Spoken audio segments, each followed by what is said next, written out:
mo ń lálá ẹ jọ̀wọ́ o ẹ wá jí mi o. What is happening? Kí ni nǹkan tí mo ṣe fún ọ? Mo tún ń try láti sọ báyìí ni pé Rọ̀gbà ask her out. Actually, we have started dating. And ó dẹ̀ ti introduce me sáwọn parents ẹ̀ ló lọ sílé wọn. Ó ti ká ẹni tẹ lómi màá kó máa tẹ́wọ́ gbò.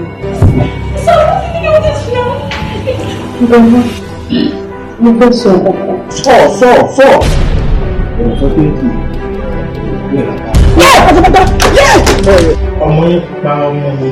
Wọ́n fi ọlọ́run bá bẹ̀ yín mo ṣe lè yí. Ẹ dìde bẹ́ẹ̀ ṣe wáyé kábàá lọ́lẹ̀. Fọ́ọ̀mù ẹ̀ ṣá.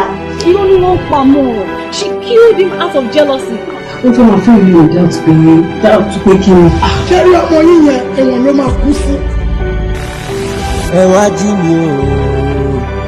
What is happening here? I don't know.